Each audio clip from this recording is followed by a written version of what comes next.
¿Qué opinas de lo de Vicentín?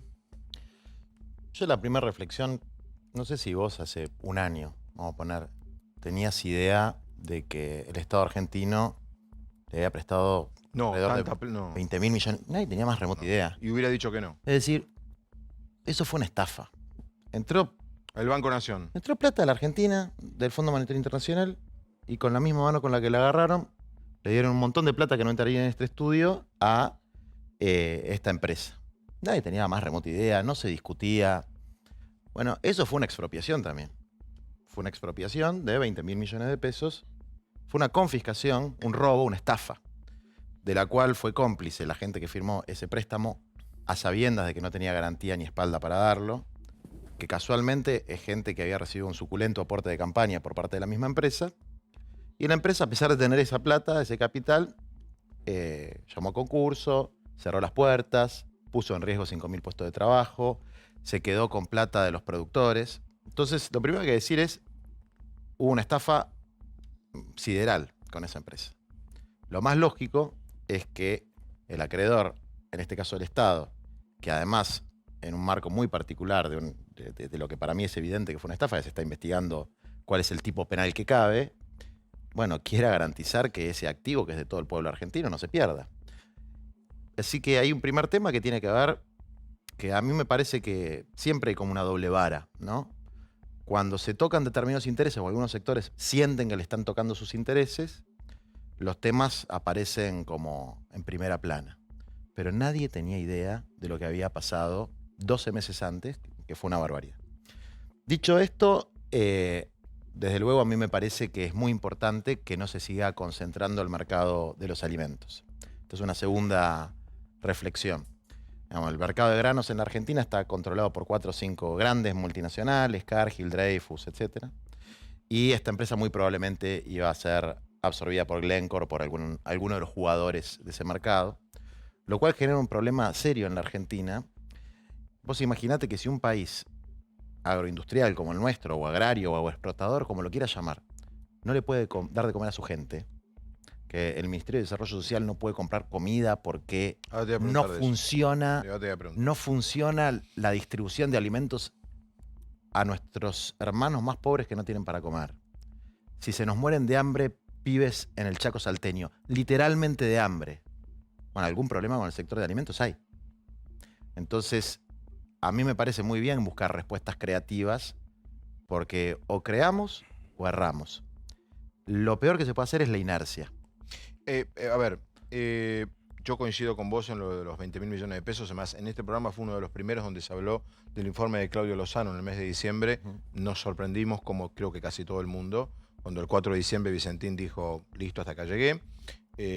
Coincido con vos, y además lo dije anoche, me parece, se lo pregunté a Bussi, que para mi gusto la causa judicial, si es que está caminando, tendría que pasar, dije literalmente, de gas a nafta. A mí me gustaría que se investigue en serio por qué se le dieron 20.000 millones de pesos a Vicentín. Hecha esa aclaración, no tenés miedo que termine en YPF. YPF terminamos con un bono a 5.000 millones de euros a 30 y pico de años para Repsol, y ahora estamos con un juicio de no se sabe cuántos miles de millones.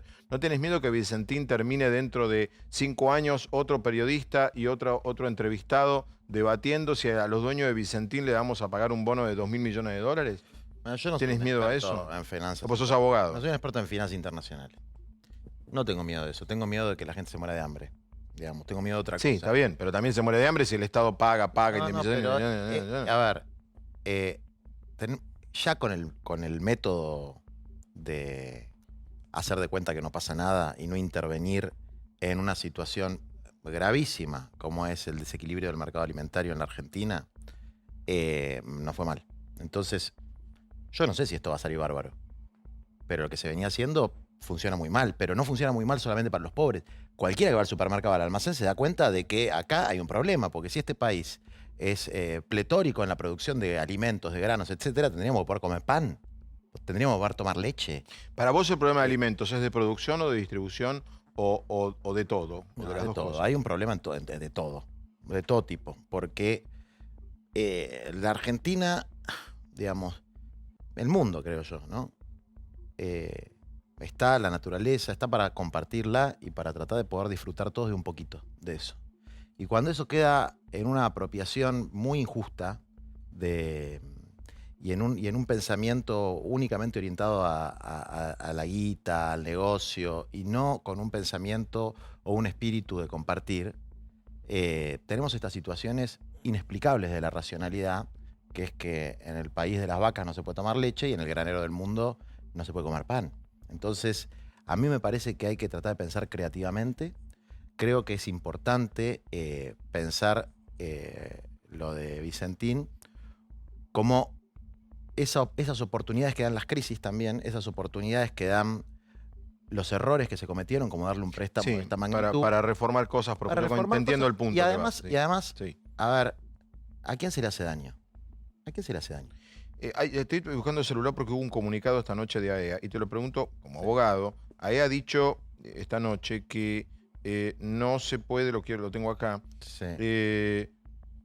esa decisión no ha respetado un principio básico de la seguridad jurídica por cuanto no es facultad del Poder Ejecutivo intervenir en una empresa que se encuentra en concurso de acreedores. Es mentira. Es mentira. ¿Puede el Poder Ejecutivo? No digo Lógico. expropiar, Lógico. Expropiar vas, hace una ley del Congreso, se aprueba, Obvio. ha pasado 100 Pero veces. es lógico. Pero intervenir, Lógico, ¿puede el Poder Ejecutivo? Lógico. Sí puede. Pero desde luego que puede. Quien puede lo más, puede lo menos. ¿Quién interviene? ¿Quién interviene? Poder Judicial. No, señor. ¿Puede el Poder Ejecutivo? Señor. ¿Qué otros casos hay? Pero hay un montón de casos. Hay un montón ¿Intervención antes de una de... expropiación? Sí, señor. No, antes de una expropiación no necesariamente, pero En este caso es intervenciones así. hay. Pero ¿cómo no va a haber intervenciones? Sí que hay, acá y en todos lados del mundo. Mirá, empresas de alimentos aparte. Hay en Nueva Zelanda, en Australia, en Canadá, exportadoras estatales, digamos. Entonces, ¿qué es lo que pasa? Que se hace como una especie de terrorismo psicológico con esto. Es un caso recontra excepcional, donde hay una situación de estafa previa, donde hay una deuda gigantesca con el Totalmente Estado. de acuerdo en eso, Y totalmente. en una situación de crisis alimentaria. Entonces se combinan una serie de factores, digamos. Ahora, el que diga que Alberto se va a poner a expropiar empresas, a ver, está No, expropiar está bien el verbo. diciendo... Pero Juan, expropiar está bien porque manda al Congreso No, un proyecto, eso está fuera de debate jurídico. Digamos, la sensación que se está tratando de generar, es que se viene una especie de castrochavismo que va a empezar a sacar a cada uno su autito, su cosa. Venezuela. Por ejemplo, Pinedo, que me dio lástima, la verdad, porque me parece un tipo relativamente serio. Yo no sé cómo le da la cara para hablar después de la estafa que hizo su gobierno con el tema de esta empresa, pero cuando dice si van rumbo a Venezuela, nosotros la oposición nos vamos a poner firmes, eso está siendo una campaña de miedo, digamos, porque no tiene nada que ver lo que pasa en Venezuela con lo que pasa en Argentina, no tiene nada que ver. Y el que trata de buscar tratar de meter el dedo en esa llaga, tiene mala leche, tiene mala vocación, tiene una vocación destructiva. ¿A vos te jode que al gobierno le digan que, o alguien del gobierno o sectores, o Cristina, quieren hacer de Argentina a Venezuela? Porque me parece injusto, una afirmación de mala voluntad, digamos, intelectualmente hipócrita, digamos, ¿no? Una mentira, algo que no se lo cree el que lo dice, digamos, es deshonesto. ¿Y vos en lo personal te gustaría? ¿Qué cosa? Un modelo, no Venezuela, un modelo como más socialista. Pero a Venezuela la están pasando muy mal, a nadie le gustaría estar como Venezuela, ni a los venezolanos, a nadie le gustaría estar como Venezuela.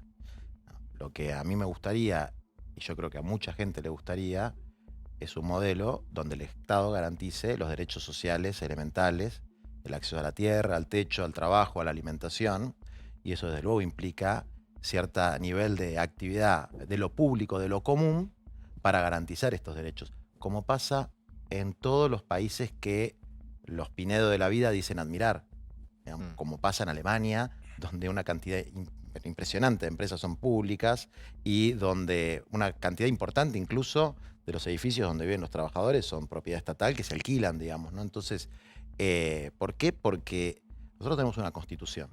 Esa constitución regula el funcionamiento de nuestro país y dice cuáles son los derechos que tenemos los ciudadanos. Si se aplicara la constitución, el Estado tendría que garantizar una serie de cosas que hoy no garantiza. Entonces, con el laissez-faire, con el dejar que las cosas sigan como está, porque es profundamente conservador y reaccionario en el peor de los sentidos, este nivel de defensa de un status quo que no funciona.